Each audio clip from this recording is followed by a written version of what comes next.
Installez-vous confortablement. Bienvenue à la lueur de la bougie.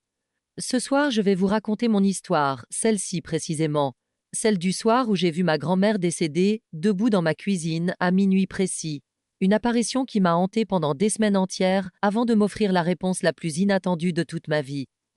Je m'appelle Juliette, j'ai 29 ans, et j'ai hérité il y a 8 mois de la maison de ma grand-mère paternelle, Odette. Elle est décédée d'une crise cardiaque, seule dans sa cuisine, un soir de janvier, retrouvée le lendemain matin par la voisine venue lui apporter le pain.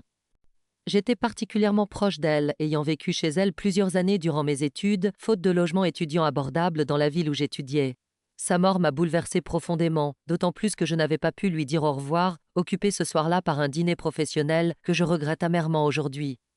Odette avait toujours été bien plus qu'une simple grand-mère pour moi, elle avait été une véritable confidente, celle à qui je racontais mes premiers chagrins d'amour et mes doutes professionnels avec une confiance absolue. Elle m'avait accueilli chez elle sans jamais me faire sentir que je dérangeais, m'installant dans l'ancienne chambre de mon père, gardant intacte cette pièce comme un sanctuaire familial rempli de souvenirs anciens. Nos soirées, durant ces années d'études, se résumaient souvent à de longues conversations dans cette même cuisine, autour d'un thé qu'elle préparait toujours avec le même rituel méticuleux, presque cérémonial. Elle me parlait rarement de son passé, de son enfance ou de sa propre famille, restant étonnamment discrète sur ce sujet, une réserve que je n'ai jamais vraiment questionnée de son vivant, par respect pour sa pudeur naturelle. Je me souviens particulièrement de ses éclats de rire discrets, de sa façon bien à elle de raconter les petites anecdotes du quartier avec un humour tendre, jamais méchant, toujours empreint d'une bienveillance naturelle envers chacun de ses voisins. Le jour de son enterrement reste encore aujourd'hui l'un des souvenirs les plus douloureux de ma vie, cette sensation de vide immense si s'était installée en moi dès l'annonce de sa disparition. Je me souviens avoir passé les semaines suivantes dans un état second, incapable de me concentrer pleinement sur mon travail, hanté par des regrets multiples concernant ce dernier soir où je n'avais pas répondu à son appel manqué.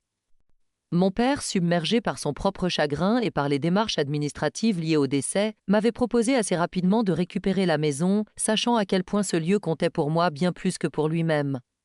J'avais accepté sans hésiter, y voyant une façon de rester proche d'elle, de continuer à habiter ces murs qui avaient été le théâtre de tant de moments précieux partagés ensemble durant toutes ces années. La cérémonie religieuse, célébrée dans la petite église du village où ma grand-mère avait toujours vécu, avait rassemblé un nombre impressionnant de voisins et d'amis, témoignages discrets mais bouleversants de l'affection que cette femme discrète avait su inspirer autour d'elle durant toute sa vie. La maison, une petite bâtisse en meulière dans la banlieue parisienne, m'est revenue naturellement, mon père ayant déjà sa propre résidence et ne souhaitant pas s'en encombrer. J'ai décidé d'emménager rapidement, séduite par l'idée de vivre dans ce lieu chargé de souvenirs heureux, plutôt que de la vendre à un promoteur comme mon père me le suggérait. J'ai gardé la majorité du mobilier de ma grand-mère, y compris cette cuisine un peu désuète, avec son carrelage à petits carreaux bleus et blancs et son vieux buffet en chêne massif. Je m'y sentais bien, presque protégée, comme si les murs eux-mêmes gardaient un peu de la présence rassurante de cette femme qui m'avait tant donné durant mon enfance et ma jeunesse. Cette maison, construite au début du siècle dernier par un arrière-arrière-grand-père que je n'avais jamais connu, se distinguait par son architecture typique de la région parisienne, avec ses pierres meulières irrégulières, formant une façade au charme rustique indéniable. Le jardin, modeste mais soigneusement entretenu par ma grand-mère jusqu'à ses derniers jours, comptait un vieux pommier dont elle utilisait chaque automne les fruits pour confectionner des tartes qu'elle partageait généreusement avec tout le voisinage. Mes amis, prévenus de mon emménagement dans cette maison chargée d'histoire, m'avaient tous mis en garde gentiment contre la solitude que je risquais de ressentir dans un lieu aussi vaste comparé à mon petit studio étudiant habituel. Je leur répondais invariablement que cette maison ne pourrait jamais me sembler solitaire, tant elle demeurait, à mes yeux, imprégnée de la présence chaleureuse de ma grand-mère, une présence que je pensais alors purement symbolique et nullement littérale. Les premières semaines dans cette maison se sont déroulées sans le moindre incident, ponctuées seulement par une nostalgie douce amère qui m'habitait à chaque instant. Je retrouvais dans chaque tiroir, dans chaque recoin, des objets qui me rappelaient ma grand-mère, ses carnets de recettes annotés de sa main, ses photographies jaunies, ses babioles accumulées au fil des décennies. Je passais mes soirées à trier calmement ces souvenirs, sans urgence particulière, prenant plaisir à redécouvrir des pans entiers de l'histoire familiale que je ne connaissais qu'à travers de vagues anecdotes. C'est un soir de la 3e semaine, alors que je travaillais tard sur un dossier professionnel, que tout a commencé à changer sans que je puisse encore m'en rendre compte pleinement. Il était près de minuit et je m'étais levée pour aller boire un verre d'eau à la cuisine, fatiguée par cette longue soirée de travail devant mon ordinateur. En poussant la porte battante qui séparait le salon de la cuisine, j'ai aperçu, l'espace d'une fraction de seconde, une silhouette debout près de l'évier, dos tourné vers moi. Mon cœur s'est arrêté avant de repartir à toute vitesse, tandis que je reconnaissais, avec un mélange de terreur et d'incrédulité totale, la silhouette de ma grand-mère, exactement telle que je me la rappelais.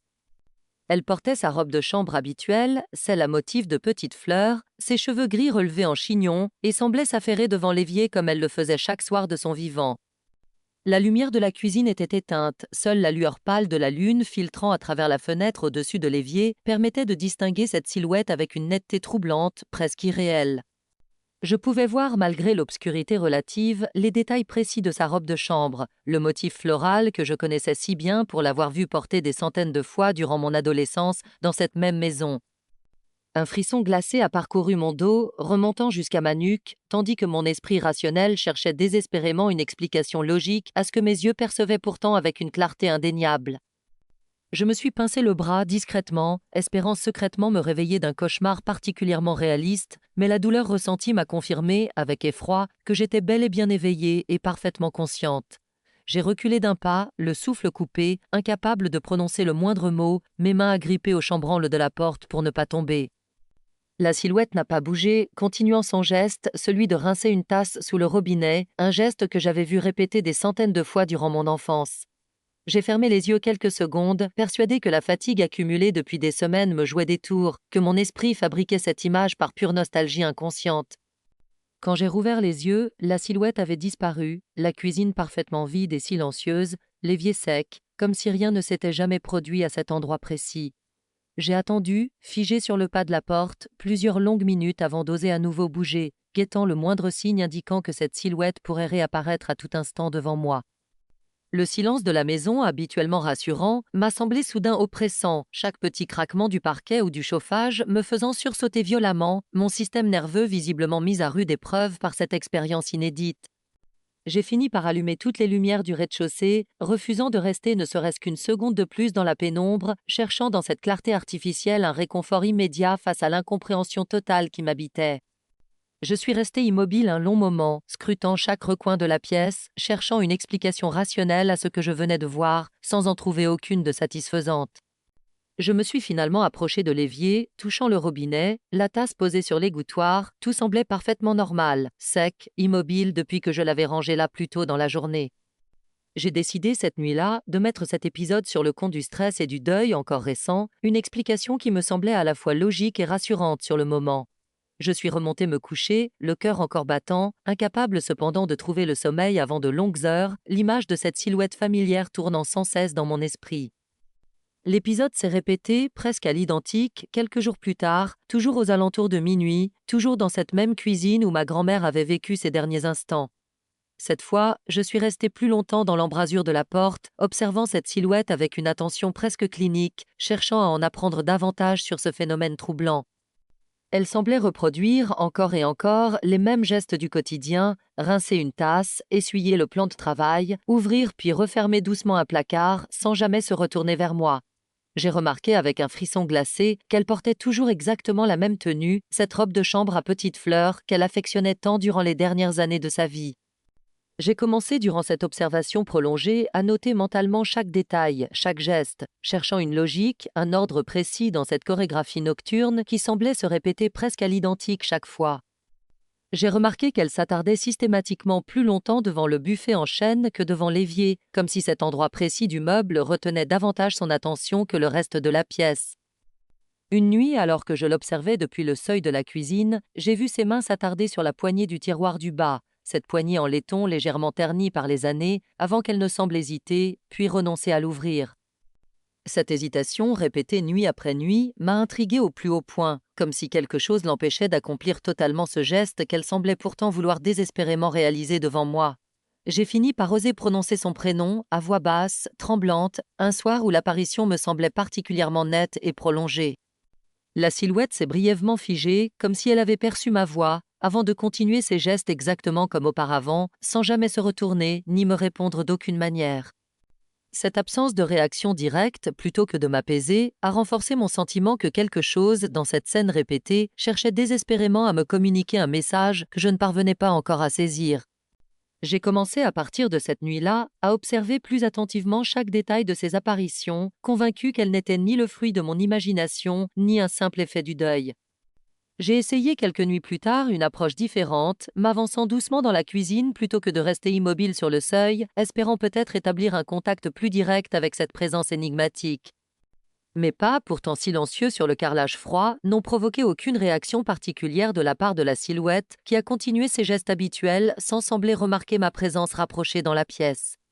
J'ai tendu la main, hésitante, vers son épaule, sans oser toutefois la toucher réellement, une prudence instinctive m'empêchant de franchir cette dernière limite entre observation et contact direct avec ce phénomène surnaturel. Ma main, suspendue dans l'air à quelques centimètres de son épaule, n'a ressenti aucune chaleur, aucune froideur particulière, comme si l'espace occupé par cette silhouette demeurait parfaitement neutre, immatériel malgré son apparence si réaliste. J'ai remarqué, lors de cette tentative de contact rapproché, un léger parfum flottant dans l'air, celui du savon à la lavande qu'utilisait ma grand-mère de son vivant, un détail olfactif qui m'a bouleversé bien davantage encore que l'apparition visuelle elle-même. J'ai passé plusieurs nuits consécutives à guetter, volontairement cette fois, l'apparition de ma grand-mère, m'installant discrètement dans le salon adjacent avec une tasse de thé pour tenir éveillée jusqu'à minuit. Chaque apparition suivait un schéma quasiment identique, ma grand-mère s'affairant près de l'évier, puis se dirigeant vers le buffet en chêne, ouvrant l'un des tiroirs du bas, celui que je n'avais encore jamais ouvert moi-même. Elle semblait chercher quelque chose dans ce tiroir précis, ses gestes devenant plus insistants, plus répétés à chaque nouvelle apparition, comme si l'urgence de sa quête grandissait au fil des nuits. J'ai fini par comprendre que ce tiroir, resté fermé depuis mon emménagement, faute de clé correspondante trouvée parmi les affaires de ma grand-mère, contenait peut-être la réponse à cette énigme troublante. J'avais remarqué ce tiroir dès mon emménagement, sans jamais vraiment m'y attarder, le considérant comme un simple espace de rangement fermé par négligence ou par l'usure naturelle d'une serrure ancienne datant probablement de plusieurs décennies. Je me souviens avoir tenté, dès les premières semaines, de forcer légèrement ce tiroir avec un tournevis trouvé dans la remise, sans succès, la serrure semblant bien plus robuste que ne le laissait supposer l'aspect vieilli du meuble. J'avais alors abandonné cette idée, préférant ne pas endommager ce meuble ancien auquel je tenais tant, me disant que son contenu, probablement anodin, ne valait certainement pas la peine d'abîmer ainsi ce précieux héritage familial. C'est seulement après avoir observé, nuit après nuit, l'insistance de ma grand-mère à revenir vers ce tiroir précis que j'ai compris l'importance capitale de ce que ce meuble pouvait bien renfermer depuis toutes ces années silencieuses. J'ai cherché durant plusieurs jours la clé manquante de ce tiroir, fouillant méthodiquement chaque recoin de la maison, chaque boîte, chaque pot rempli de vieux boutons ou de piécettes oubliées. Je n'ai trouvé aucune clé correspondante, malgré mes recherches minutieuses, ce qui n'a fait qu'accroître ma frustration et mon sentiment d'urgence face à cette apparition qui semblait attendre quelque chose de précis de ma part. J'ai fini par contacter un serrurier du quartier, lui expliquant simplement vouloir ouvrir un vieux meuble hérité dont j'avais perdu la clé, sans évidemment mentionner la véritable raison de cette demande pressante. Il est venu quelques jours plus tard, un samedi matin, et a réussi, après quelques minutes de travail minutieux, à débloquer la vieille serrure sans endommager le tiroir ni le meuble ancien qui l'abritait. Durant ces quelques jours d'attente, avant l'arrivée du serrurier, les apparitions nocturnes de ma grand-mère ont semblé s'intensifier, devenant plus fréquentes, parfois même précédées d'un bruit léger, comme un raclement discret provenant du buffet. Je me suis mise à redouter, chaque soir approchant de minuit, ce moment où j'allais devoir affronter à nouveau cette présence silencieuse, tout en ressentant paradoxalement une impatience grandissante de comprendre enfin ce qu'elle cherchait tant à montrer. J'ai également remarqué, durant cette période, que mon sommeil devenait de plus en plus perturbé, ponctué de réveils fréquents juste avant minuit, comme si mon corps lui-même anticipait désormais ces rendez-vous nocturnes avec une régularité troublante. Le serrurier, un homme d'une cinquantaine d'années peu bavard, n'a fait aucun commentaire particulier sur l'ancienneté du meuble, se contentant d'expliquer brièvement la technique employée pour ouvrir la serrure sans en forcer le mécanisme fragile. Le tiroir, une fois ouvert, révélait une collection hétéroclite d'objets, des factures anciennes, des cartes postales jaunies, et tout au fond, une enveloppe épaisse, scellée à la cire, portant simplement mon prénom écrit à l'encre bleue. J'ai reconnu immédiatement l'écriture de ma grand-mère, cette écriture ronde et appliquée qui ornait tous ses carnets de recettes, et j'ai senti mes mains trembler en saisissant cette enveloppe qui m'était visiblement destinée. Je me suis assise à la table de la cuisine, cette même table où j'avais partagé tant de repas avec elle durant mon enfance, et j'ai ouvert délicatement l'enveloppe, le cœur battant à tout rompre. À l'intérieur se trouvait une lettre manuscrite, plusieurs pages denses, ainsi qu'un vieux document notarié que je n'ai pas immédiatement compris en le parcourant rapidement des yeux. J'ai pris le temps de lire cette lettre lentement, une première fois en diagonale, tant l'émotion me submergeait, avant de la reprendre depuis le début, cette fois avec toute l'attention que méritaient les mots choisis par ma grand-mère. Son écriture, habituellement ferme et régulière sur ses carnets de recettes, semblait ici plus hésitante par endroits, trahissant peut-être la fatigue ou l'émotion qui devait l'habiter au moment de rédiger ces pages si importantes pour elle. Elle commençait sa lettre par des mots tendres à mon égard, me rappelant combien elle avait été fière de moi durant toutes ces années, avant d'aborder progressivement le sujet bien plus grave qui l'avait poussée à m'écrire ces lignes en secret. J'ai senti en lisant ces premières phrases affectueuses mes yeux s'embuer de larmes, comme si sa voix résonnait à nouveau distinctement dans ma tête, portée par ces mots couchés sur le papier des mois auparavant. La lettre expliquait que ma grand-mère avait découvert, quelques mois avant sa mort, un secret de famille resté enfoui pendant des décennies concernant l'héritage véritable de la maison que j'occupais désormais. Elle y révélait que cette maison n'appartenait pas légalement à mon père comme tout le monde le croyait, mais qu'elle devait, selon les volontés d'un arrière-grand-oncle depuis longtemps oublié, revenir à une branche cousine de la famille, complètement ignorante de cette situation. Ma grand-mère expliquait avoir voulu régulariser cette situation avant sa mort, contacter ses cousins éloignés pour leur restituer ce qui leur revenait légalement, mais la maladie et la mort l'avaient rattrapée avant qu'elle ne puisse mener cette démarche à son terme. Elle me demandait dans cette lettre poignante de terminer ce qu'elle n'avait pas eu le temps d'accomplir, de retrouver ses cousins et de leur transmettre ce document notarié qui prouvait leur droit légitime sur cette propriété. Elle expliquait également dans les dernières pages de sa lettre comment elle avait découvert ce secret par hasard en rangeant de vieux papiers de famille appartenant à son propre père, mon arrière-grand-père, décédé bien des décennies plus tôt. Elle décrivait sa stupeur en lisant ce document notarié qu'elle n'avait jamais soupçonné, réalisant que toute sa vie, elle avait habité une maison qui, légalement, n'aurait jamais dû revenir à sa propre branche familiale directe. Elle confiait avoir longuement hésité avant de décider de révéler cette vérité, consciente du bouleversement que cela allait provoquer, mais convaincue que l'honnêteté et la justice devaient primer sur le confort matériel de notre famille immédiate. Cette dernière phrase en particulier m'a profondément marquée, révélant à quel point ma grand-mère plaçait ses valeurs morales au-dessus de tout, y compris au-dessus de l'héritage qu'elle aurait pu simplement me laisser sans jamais rien dire de ce secret enfoui. J'ai reposé la lettre, bouleversée, comprenant enfin pourquoi ma grand-mère semblait revenir inlassablement vers ce tiroir chaque nuit, cherchant désespérément à attirer mon attention vers ce secret resté en suspens. Cette révélation aurait pu me pousser à tout garder pour moi, à détruire simplement ce document compromettant pour conserver la maison sans complications, mais je n'ai pas pu me résoudre à trahir ainsi la dernière volonté de ma grand-mère. J'ai passé les semaines suivantes à mener des recherches généalogiques minutieuses, retrouvant progressivement la trace de cette branche cousine, dispersée à travers la France depuis plusieurs générations, sans plus aucun contact avec notre famille directe. J'ai fini par localiser une femme d'une soixantaine d'années, vivant tranquillement dans le sud de la France, descendante directe de cet arrière-grand-oncle mentionné dans la lettre laissée par ma grand-mère, et je lui ai écrit une longue lettre pour lui expliquer toute cette situation complexe et inattendue. J'ai passé de longues soirées après mes journées de travail à éplucher des registres d'état civil consultables en ligne, reconstituant patiemment l'arbre généalogique de cette branche cousine dont personne dans ma famille proche ne connaissait même l'existence. Cette plongée dans l'histoire familiale m'a permis de découvrir des pans entiers de notre passé que j'ignorais complètement, des ancêtres ayant vécu des existences parfois tragiques, parfois surprenantes, dont le souvenir s'était progressivement effacé au fil des générations.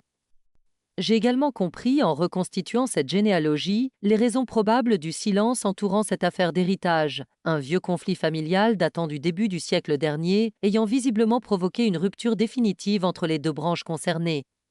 Cette découverte a rendu ma démarche encore plus significative à mes yeux, comme si je pouvais, à travers cette restitution légitime, contribuer modestement à réparer une blessure familiale ancienne dont les conséquences perduraient depuis bien plus longtemps que je ne l'aurais imaginé. Cette femme, prénommée Marguerite, a d'abord cru à une arnaque élaborée avant de finir par accepter de me rencontrer, accompagnée de son propre notaire, pour examiner ensemble les documents que je détenais. Notre première rencontre, dans un café parisien un peu solennel, s'est déroulée dans une ambiance tendue au départ, Marguerite se montrant naturellement méfiante face à cet inconnu prétendant bouleverser sa vie avec une histoire d'héritage aussi rocambolesque. J'ai pris le temps de tout lui expliquer en détail, depuis les premières apparitions nocturnes de ma grand-mère jusqu'à la découverte du tiroir scellé, sans omettre aucun détail, même les plus troublants ou les moins rationnels de cette histoire incroyable. Marguerite, à ma grande surprise, n'a pas semblé sceptique face à la partie surnaturelle de mon récit, confiant elle-même avoir vécu quelques années auparavant une expérience similaire concernant l'apparition de sa propre mère peu après son décès. Après plusieurs mois de démarches juridiques complexes, les experts ont confirmé l'authenticité du document notarié, établissant clairement les droits légitimes de cette branche cousine sur la propriété que j'occupais depuis ma grand-mère. Ces mois d'attente ont été particulièrement éprouvants pour moi, partagés entre l'angoisse de perdre cette maison à laquelle je m'étais tant attachée et la conviction profonde que j'agissais conformément aux dernières volontés de ma grand-mère. Le notaire chargé de l'affaire, un homme expérimenté, habitué aux successions complexes, m'a confié n'avoir jamais rencontré, en plusieurs décennies de carrière, un cas aussi ancien et aussi bien documenté malgré tout par ce fameux document retrouvé dans le tiroir scellé. J'ai dû fournir de nombreuses pièces justificatives supplémentaires, retrouver d'autres documents familiaux dans les affaires de ma grand-mère, chaque étape de cette procédure me rapprochant un peu plus de la résolution définitive de cette affaire. J'ai dû, avec beaucoup de tristesse, mais aussi un sentiment profond d'accomplissement d'un devoir moral, quitter cette maison qui m'était pourtant devenue si chère, remettant les clés à Marguerite lors d'une cérémonie simple et émouvante. Elle a insisté, en signe de reconnaissance pour mon honnêteté et ma démarche, pour que je conserve certains objets personnels de ma grand-mère, notamment ses carnets de recettes et quelques bijoux sans valeur légale, mais riches en souvenirs pour moi. Cette cérémonie de remise des clés s'est déroulée un dimanche après-midi ensoleillé, en présence de nos deux familles respectives, désormais réconciliées après plus d'un siècle de silence et d'ignorance mutuelle complète. Marguerite avait tenu à préparer un repas convivial pour l'occasion, insistant pour que je reste déjeuner avec elle et ses proches, transformant ce moment qui aurait pu être douloureux en une véritable célébration de retrouvailles familiales inattendues. J'ai ressenti ce jour-là, malgré la tristesse bien réelle de quitter définitivement cette maison, une paix profonde, comme si ma grand-mère elle-même approuvait silencieusement, depuis quelque part, l'aboutissement de cette longue démarche entreprise en son nom. Nous avons échangé, Marguerite et moi, de nombreuses anecdotes familiales durant ce repas, découvrant progressivement des ressemblances physiques et des traits de caractère communs entre nos deux branches familiales, pourtant séparées depuis si longtemps. Marguerite m'a confié ce jour-là que sa propre grand-mère lui avait toujours parlé d'une vague rumeur familiale concernant une maison perdue quelque part dans le nord de la France, sans jamais avoir pu obtenir de détails précis à ce sujet durant toute sa vie. Cette rumeur, transmise vaguement de génération en génération dans sa propre branche familiale, prenait enfin tout son sens grâce aux documents que j'avais pu lui apporter, comblant ainsi un vide historique qui perdurait depuis des décennies entières. Nous avons décidé ensemble de continuer nos recherches généalogiques respectives, curieuses désormais de reconstituer plus précisément encore cette histoire familiale commune qui nous avait si étrangement réunis grâce aux apparitions nocturnes de ma grand-mère. J'ai quitté cette rencontre avec le sentiment profond d'avoir gagné, au-delà de la simple restitution d'un bien matériel, une nouvelle famille entière prête à m'accueillir chaleureusement malgré les circonstances si particulières de notre rencontre inattendue. C'est la nuit précédant mon départ définitif de cette maison que j'ai vu ma grand-mère apparaître une dernière fois dans des circonstances radicalement différentes de toutes les apparitions précédentes. Elle se tenait cette fois non pas près de l'évier ou du buffet, mais au milieu de la cuisine, me faisant face directement, un sourire paisible illuminant son visage habituellement neutre lors de ses apparitions antérieures. Elle a levé la main dans un geste doux, presque une caresse dans l'air, avant de porter cette même main à son cœur, un geste que je lui avais vu faire des centaines de fois de son vivant pour exprimer sa tendresse silencieuse. Je n'ai ressenti cette fois aucune peur, seulement une immense vague de reconnaissance et d'amour, comme si elle me remerciait enfin d'avoir accompli cette mission qu'elle n'avait pas pu terminer elle-même. J'avais passé cette dernière soirée à emballer mes derniers cartons, entourés des murs désormais presque vides de cette maison qui avait été le théâtre de tant de souvenirs, à la fois les miens et ceux, bien plus anciens, de ma grand-mère elle-même. Je m'étais installé, épuisé par cette longue journée de rangement, sur l'une des dernières chaises restantes de la cuisine, laissant mon regard errer sur ce carrelage à petits carreaux bleus et blancs que je connaissais par cœur depuis mon adolescence. C'est dans cet état de fatigue mêlé de nostalgie profonde que la silhouette de ma grand-mère est apparue, non pas soudainement comme les fois précédentes, mais progressivement, comme si elle prenait le temps de se matérialiser complètement devant moi cette dernière fois. J'ai eu l'impression, en la regardant ainsi se former peu à peu dans la pénombre de la cuisine, qu'elle voulait graver ce moment dans ma mémoire avec une intensité particulière, différente de la routine des apparitions précédentes. Je me suis levé lentement de ma chaise, m'approchant d'elle avec une confiance nouvelle, dépourvue de toute la peur qui m'avait habité lors de nos premières rencontres nocturnes dans cette même pièce. J'ai voulu lui parler, lui dire à quel point j'étais fière d'avoir pu accomplir sa dernière volonté, lui exprimer toute la gratitude que je ressentais pour tout ce qu'elle m'avait apporté durant sa vie et même après sa mort. Les mots pourtant sont restés bloqués dans ma gorge, l'émotion m'empêchant de formuler la moindre phrase cohérente, mais j'ai eu la certitude profonde qu'elle percevait malgré tout ce que je ressentais à cet instant précis. Elle a incliné doucement la tête, dans un geste d'acquiescement silencieux, comme pour me confirmer qu'elle avait bien reçu mon message muet, avant que sa silhouette ne commence lentement à s'estomper devant mes yeux embués de larmes. Elle s'est ensuite estompée lentement, sa silhouette devenant progressivement plus transparente, plus floue, jusqu'à disparaître complètement dans la lumière tamisée de la cuisine, cette nuit-là pour la toute dernière fois. Je n'ai plus jamais revu ma grand-mère depuis ce moment précis, ni dans cette maison que j'ai quittée le lendemain matin, ni dans aucun autre lieu par la suite, malgré mon attention particulière portée à ce genre de manifestation. J'ai compris avec le recul que ces apparitions n'étaient pas destinées à m'effrayer, mais bien à me guider vers l'accomplissement d'un devoir qu'elle jugeait essentiel, celui de réparer une injustice familiale vieille de plusieurs générations.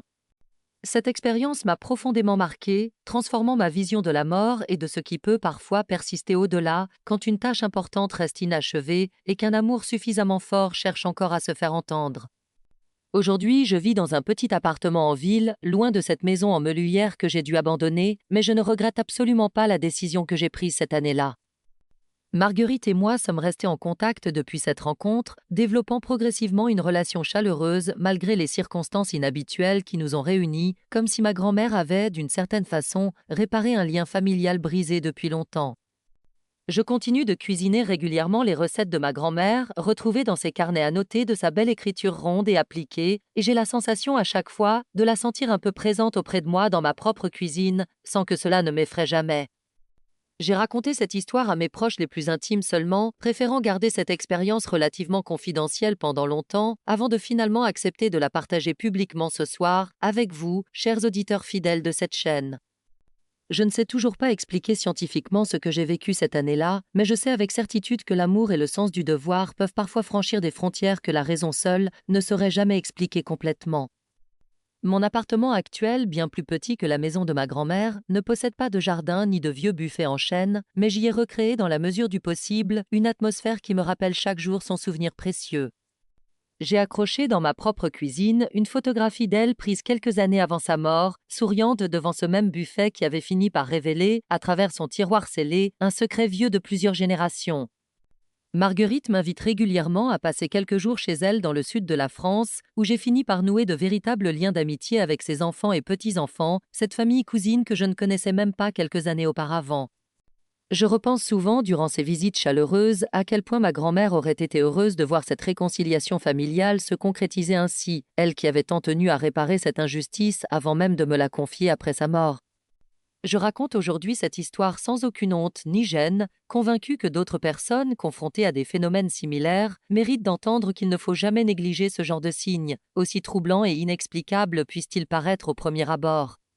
J'ai appris à travers cette expérience unique que le deuil ne se résume pas toujours à un simple processus psychologique linéaire, mais peut parfois s'accompagner de manifestations bien plus concrètes, porteuses de messages essentiels que nos proches disparus tiennent absolument à nous transmettre avant de nous quitter définitivement. Merci infiniment de m'avoir écouté ce soir. J'espère que cette histoire particulière vous aura tenu compagnie dans l'obscurité de cette soirée tranquille. N'oubliez pas, vous êtes ici, ce soir comme chaque soir, à la lueur de la bougie. Retrouvons-nous demain soir à la même heure exacte pour une toute nouvelle histoire, ici même, à la lueur de la bougie.